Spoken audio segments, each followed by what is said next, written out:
보고 있습니다. 예레미야서는 이스라엘 백성들을 향한 재앙의 예언으로 가득하죠. 이스라엘 백성들이 하나님과 맺은 언약을 저버리고 하나님을 등졌기 때문입니다. 예레미야는 당시 강대국이었던 바빌로니아가 이스라엘을 침략해서 사람들이 살던 마을을 황폐화시키고 많은 사람들을 포로로 끌고 간다고 예언을 합니다. 하나님께서 바빌로니아 제국을 이스라엘을 심판하시기 위한 도구로 사용하신다는 겁니다. 실제로 역사에서 이 예언은 현실이 됩니다. 예루살렘 성은 무너지고 사람들이 살던 마을은 황폐화되고 많은 사람들이 머나먼 남의 나라로 끌려가서 포로가 된 것이죠. 시편 137편에 보면 바빌로니아로 끌려간 사람들의 처지를 묘사하는 내용이 나옵니다.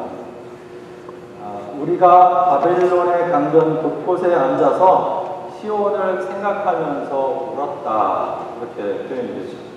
몸은 비록 머나먼 타국에 있지만 마음으로는 간절하게 고향을 그리워했던 겁니다.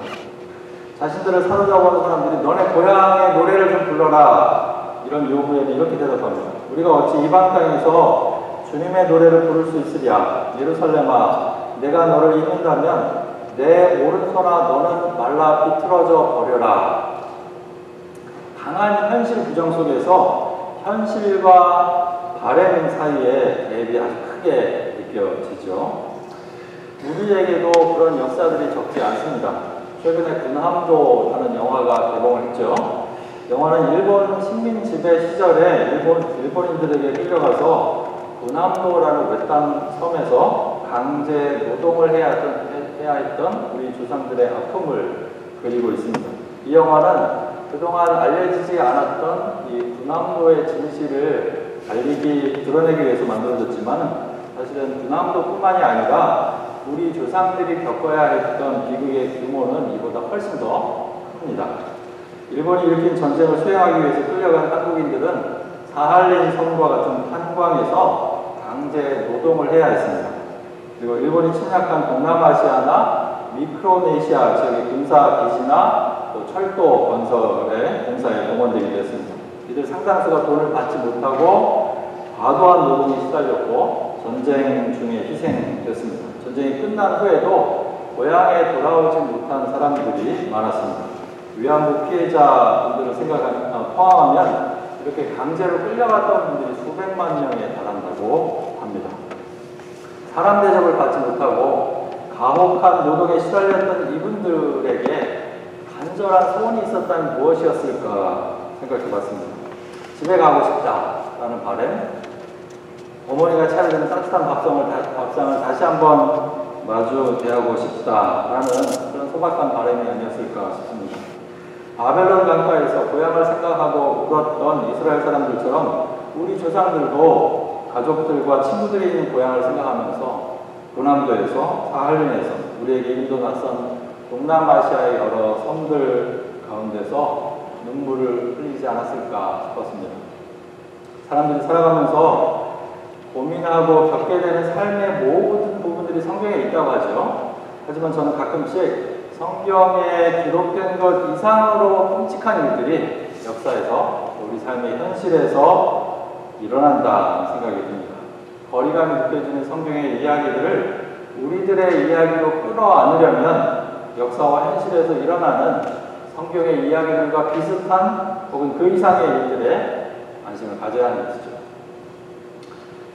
이런 비극적인 재앙의 이야기들로 예레미야서는 가득합니다. 그런데 재앙의 이야기가 반복되다가 갑자기 희망을 이야기하는 본문들이 등장합니다. 지난주에 우리가 읽었던 본문들 중에서 30장부터 33장까지가 그런 내용들인데요.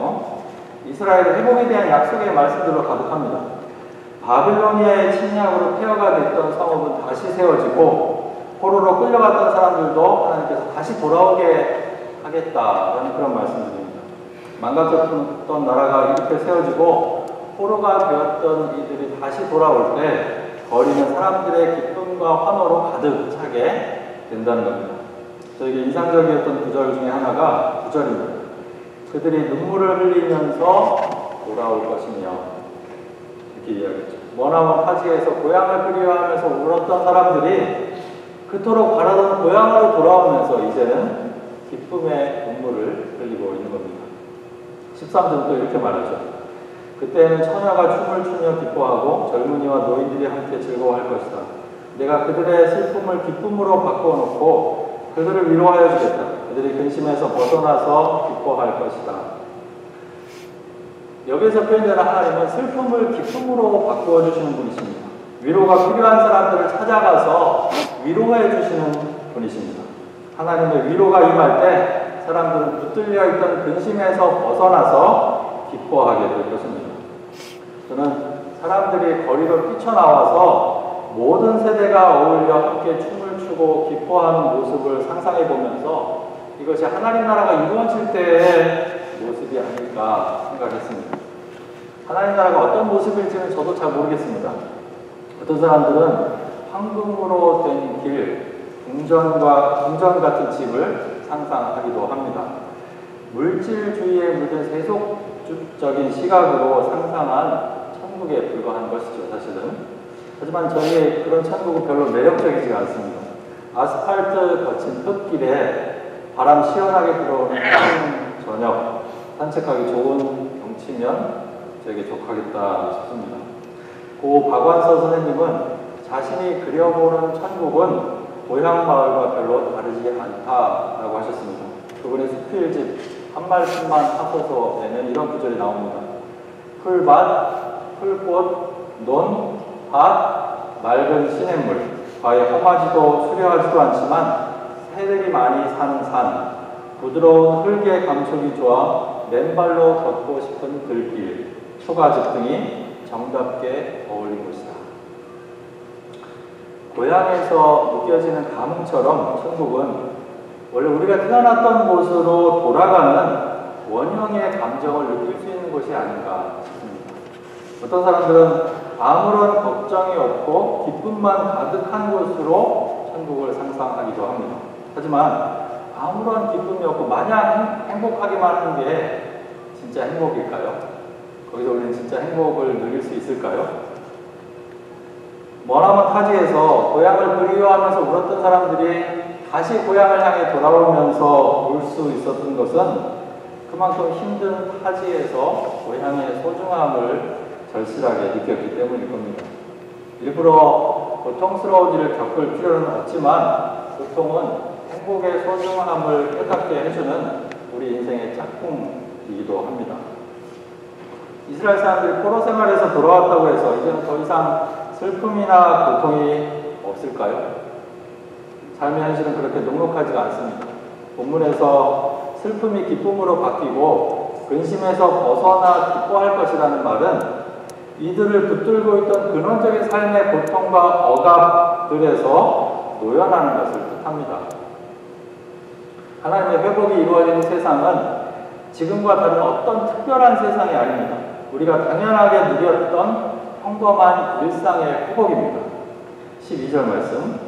그들은 돌아와서 시온산 꼭대기에서 찬송을 부르고 주의 좋은 선물, 곧 곡식과 새 포도주와 기름과 양새끼와 송아지들을 받고 기뻐할 것이며 그들의 마음은 물된 동산과 같아서 다시는 기력을 잃지 않을 것이다.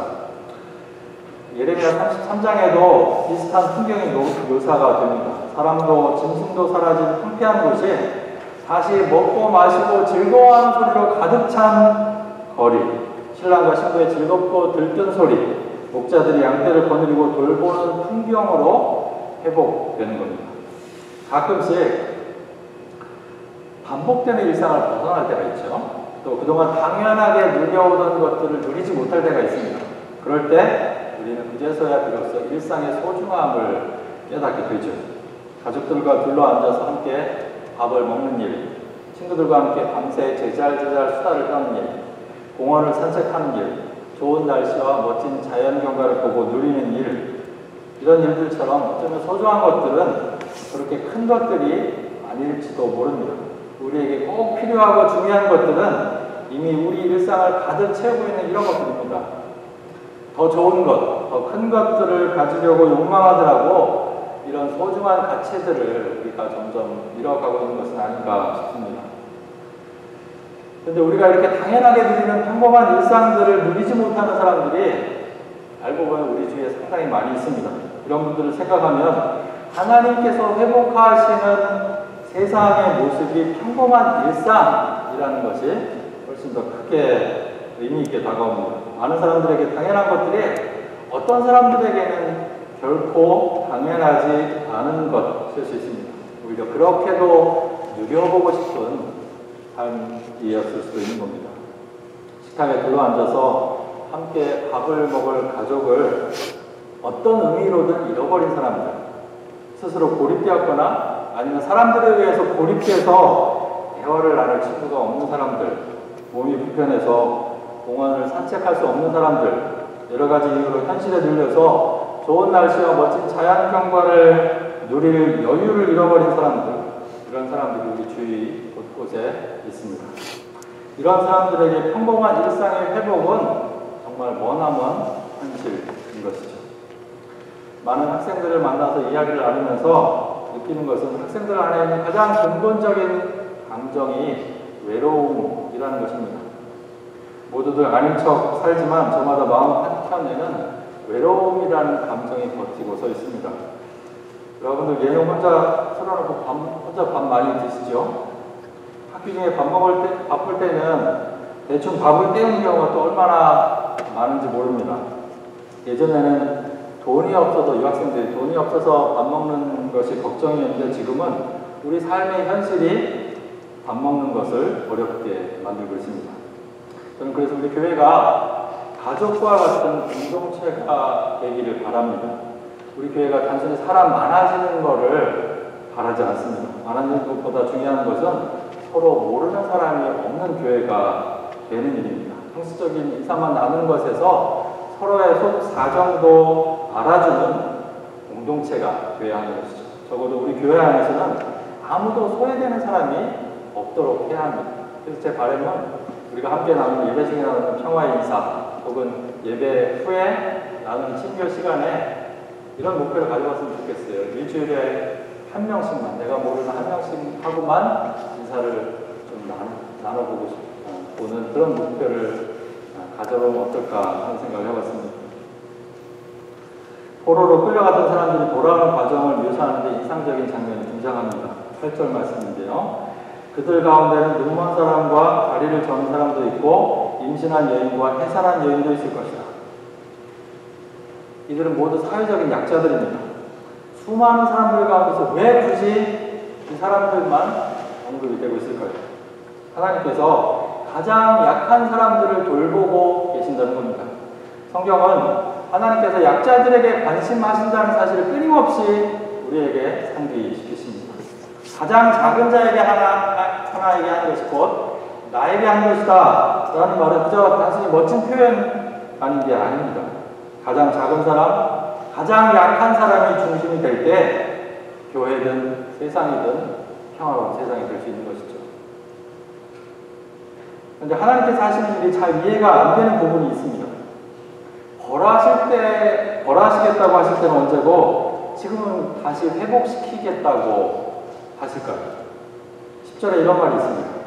이스라엘을 흩으신 분께서 그들을 다시 모으시고 흩으신 분께서 다시 모으신다는 겁니다. 흩으셨던 분과 모으시는 분이 같은 분이라는 사실이 이해하기 어렵습니다. 예레미야를 그동안 잘 읽어오신 분들은 하나님의 본심이 어디에 있는지 이제 잘 이해하실 겁니다. 하나님의 본심은 벌을 주는 데 있지 않습니다. 드러내는 모습은 벌을 주시고 또 다시 회복시키시는 모순되는 행동 같지만 그 바탕에는 사람들을 향한 사랑과 긍휼의 감정이 있습니다. 사람들을 향한 하나님의 마음 밑바닥에는 깊은 사랑의 저수지가 있어서 자신에게서 돌아선 사람들일지라도 그냥 두고 보실 수가 없는 겁니다. 지난주에 딸 아이가 4일 동안 캠프를 다녀왔습니다. 월요일에 캠프를 보내고 아내가 둘이서 집에 있는데 굉장히 허전한 거예요. 갑자기 애가 없으니까 할 일이 없어진 것 같고 또 따라가는 교회에서 핸드폰도 가지고 오지 못하게 해서 연락도 할 수가 없는 겁니다. 그렇게 오래 집 떠나 있는 게 거의 거의 처음인데 어떻게 지내고 있는지, 잘 적응을 하고 있는지 궁금하기도 하고 걱정도 되는 겁니다. 참고 있다가 목요일날 돌아올 때쯤에 맞춰서 전화를 했는데 전화를 안 받는 거예요. 저녁 때가 돼도 전화가 없길래 아내한테 전화를 했습니다. 그랬더니 딸은 거기서 사귄 친구들한테 연락하느라고 정신이 없는 겁니다. 이제 막 핸드폰 잡았으니까 그 친구들하고 연락하느라고 아빠는 안중에 넣을 거예요. 나는 걱정하고 되게 보고 싶었는데 그래서 좀 서운한 감정이 느껴졌습니다. 다음날 한국에서 저희 어머니에게 전화가 왔는데 제가 전화를 놓쳤어요. 놓친 게 아니죠. 못 받은 거예요. 하고 있는 일을 마친 후에 전화를 해야 되겠다 생각을 했는데 까먹고 지나가 버린 거죠. 하루가 지나서 통화할 수 있는 시간에 전화를 드려야 되겠다 생각을 하고 있었는데 다시 전화가 오신 겁니다. 한국 시간으로 새벽 6시 그 시간대에 전화를 하신 거예요. 받았더니 어제 전화를 안 받아서 무슨 일이 있는 건 아닌가 싶어서 걱정이 돼서 아침 일찍 전화를 하셨다는 겁니다. 제가 40 중반이 됐는데도 늙으신 어머니는 여전히 저희 어머니에게는 여전히 걱정이 되는 그런 아들이 필인 것이죠. 제가 딸을 걱정하듯이 어머니는 저를 걱정하시는 겁니다. 우리들을 보시는 하나님의 심정이 이와 비슷합니다. 9절 말씀을 다시 한번 보시면요. 그들이 눈물을 흘리면서 돌아올 것이며 그들이 간구할 때 내가 그들을 인도하겠다. 그들이 넘어지지 않게 평탄한 길로 인도하여 물이 많은 시냇가로 가게 하겠다 말씀하십니다. 그 이유가 바로 뒤에 나오죠. 나는 이스라엘의 아버지이시고 에브라임은 나의 맏아들이기 때문이다. 그래서 에브라임은 이스라엘을 뜻합니다. 하나님께서 아버지이시고 이스라엘 백성은 아들이기 때문에 다른 이유가 없습니다. 아버지이고 아들이기 때문에 평탄한 길로 인도해서 돌아오게 하겠다는 것이죠. 20절에 보시면 더 절절한 표현이 나옵니다. 에브라임은 나의 귀한 아들이다. 내가 가장 사랑하는 자식이다. 그를 책망할 때마다 더욱 생각나서 측은한 마음이 들어 불쌍히 여기지 않을 수 없었다. 부모는 자기 자식이 잘나서 혹은 칭찬받을 만한 일을 할 때만 좋아하는 게 아닙니다. 못했을 때도 사랑의 또 다른 감정인 측은한 마음, 불쌍히 여기는 마음으로 자녀를 보듬어 안아주는 겁니다. 이것이 우리를 향해서 하나님께서 가지시는 마음입니다. 혹시 여기 계신 분들 중에서 부모로부터 이와 같은 사랑을 받지 못하고 자라는 분들이 계시지 않을까 싶어서 조심스럽습니다. 이런 분들에게는 하나님이 부모와 같다는 것이 이해되지 않고 또 아버지라고 하나님을 아버지라고 부르는 것이 힘들고 어려운 일일 수도 있습니다. 하지만 하나님은 세상의 부모와는 비교할 수 없는 분이십니다. 제가 부모가 되어보니까 부모도 역시 나와 같이 허물 많은 사람이었을 뿐이구나 하는 것을 깨닫습니다. 마음은 있지만 어떻게 사랑해야 할지 모르고 사랑에 서툴었던 것일 뿐이었죠. 하나님의 사랑을 부모의 사랑에 비유해서 설명하는 것은 그렇게라도 우리가 하나님의 사랑을 이해해 보려는 노력일 뿐입니다. 실제로는 하나님의 사랑은 그것과는 비교할 수가 없습니다. 하나님은 자신을 등지고 돌아선 우리들을 안타까워하시다가 결국에는 하나뿐인 아들을 세상에 보내서 그 죄값을 감당하게 하신 분이십니다. 그리고서도 우리를 강제로 끌어잡아 당기시는 게 아니라 우리가 돌아오기만을 한없이 기다리고 계시는 분이시죠. 그런 하나님의 애끓는 사랑이 우리에게 희망입니다. 그런 하나님의 긍휼이 하나님을 떠나갔던 우리를 다시 하나님께로 그 발걸음을 되돌리게 하시는 겁니다. 슬픔으로 가득 찼던 인생을 하나님은 기쁨으로 바꿔주십니다. 30장 17절 18절에서는 이렇게 말씀합니다. 비록 사람들이 너를 보고 시온은 쫓겨난 여자여 찾아온 사람이 아무도 없는 여인이다 할지라도 진정 내가 너를 고쳐주고 내 상처를 치료하여 주겠다. 내가 야곱의 장막들을 회복하여 놓고 야곱의 거처를 불쌍하게 여겨 헤어의 언덕에 다시 성읍을 세우고 궁궐도 다시 제자리에 세우게 하겠다. 비록 사람들을 비웃고 조롱해도 하나님은 고쳐주고 치료해주고 회복해주고 다시 세우시겠다는 겁니다. 그렇게 우리 인생에 터진 웅덩이와 같은 부분들을 하나님께서 회복시켜 주실 때 감사의 노래가 터져나오고 기쁨의 목소리가 퍼져 나올 것이라고 예레미야는 예언하고 있는 것이죠. 여기서 한 가지 기억해야 할 것은 이런 회복의 꿈을 꾸고 있는 자리가 절망스러운 현실이라는 겁니다. 절망스러운 현실 가운데서 이런 꿈을 꾸고 있다는 것이죠. 이루어진 것을 보고 기뻐하고 춤을 추고 있는 게 아닙니다. 눈앞의 현실은 비록 절망적이지만 하나님께서 약속하시기 때문에 이런 희망을 가진 겁니다. 믿음은 그런 겁니다. 하나님께서 이루실 것을 믿고 아직 오지 않은 미래를 당겨 살아가는 것이죠. 이런 구원과 회복의 은총을 저와 여러분들의 삶에서 경험할 수 있으시기를 바랍니다. 그리고 우리와 함께 살고 있는 사람들이 그 사랑을 경험할 수 있도록 돕는 사람들이 되시기를 바랍니다. 슬픔이 기쁨으로 바뀌는 날 모두가 거리로 뛰쳐나와서 함께 즐거워하며 춤을 추는 미래를 오늘로 끌어당겨서 살아가는 저와 여러분들 되시기를 축원드립니다.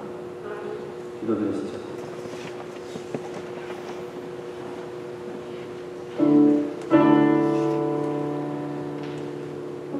지금 여러분들의 삶의 모습을 한번 돌아보시기 바랍니다. 일상의 소중함을 잃어버리고 무뎌져 있는 분들이 계십니까? 평범한 일상을 누릴 수 없는 절망 가운데 있는 분들이 계십니까?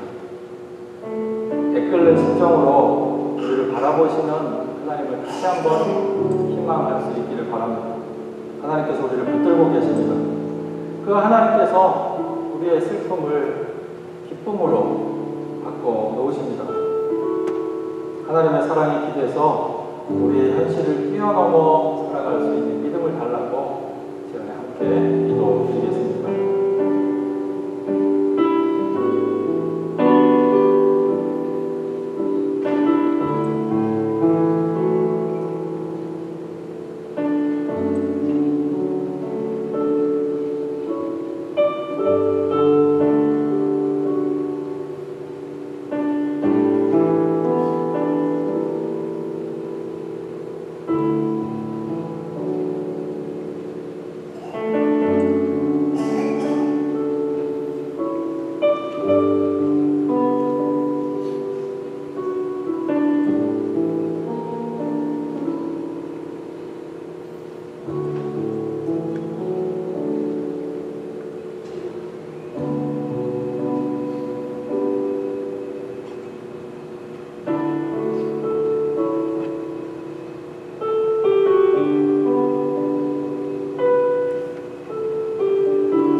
예언자는 절망 가운데서 희망을 보고 있습니다.